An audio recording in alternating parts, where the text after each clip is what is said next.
Maher blasts big tech, rips Twitter for censoring Trump CBP chief, that's F-ed up.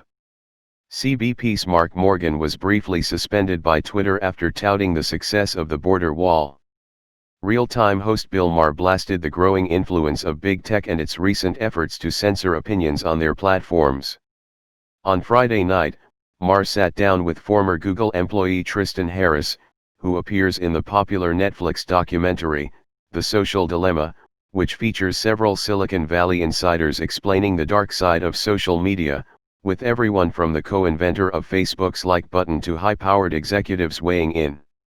Harris began by explaining how social media giants create algorithms for individual users to create micro-realities that isolate people from one another.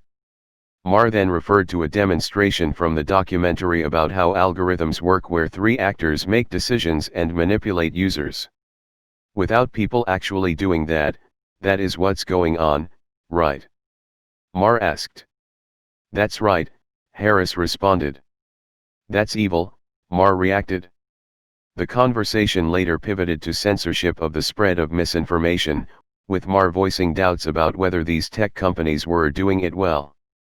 He then pointed to an incident involving U.S. Customs and Border Protection, CBP, Commissioner Mark Morgan, who was temporarily suspended by Twitter for allegedly violating its hateful conduct policy after he posted a tweet touting the success of the wall along the U.S. Mexico border.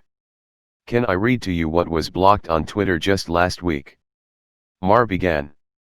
This is from the head of U.S. Customs and Border Protection, Mark Morgan. I don't really agree with this comment, but this is what he said. He was talking about their continuing to build the wall every day, which is his domain. Every mile helps us stop gang members, murderers, sexual predators, and drugs from entering our country. It's a fact. Walls work. I can take issue with some things in there, but it's an opinion. Maher said. This should not have been blocked. This feeds into that saying, you just don't want to hear anything that you don't agree with. And this is a platform. Twitter is about expressing opinions. And here's somebody who expresses an opinion, albeit I don't agree with it, but then it's like, well, my opinion doesn't agree with your opinion, so you can't talk on my platform about opinions. That's F-ed up too.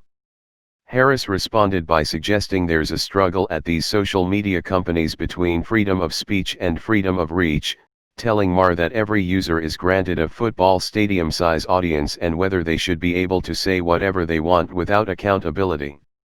So what is the answer? Maher asked. How do you protect free speech while not looking like you're censoring? There is no Bulls detector. Harris told Maher that social media led to the downgrading of our attention spans, our critical thinking, our ability to form an opinion that isn't in the hyper-present. The business model, so long as we're the product, which is the point we make in the film, we are worth more when we're addicted, distracted, outraged, narcissistic, polarized, and disinformed than if we are a thriving citizen, an informed citizen of a democracy, Harris explained. And so just as Justin Rosenstein, who's the inventor of the like button who's in the film, says in the end, so long as a whale is worth more dead than alive and a tree is worth more as 2x4s than as a tree, in this new model of this attention business model, we're the whale, we're the tree. We're the thing that's being mined.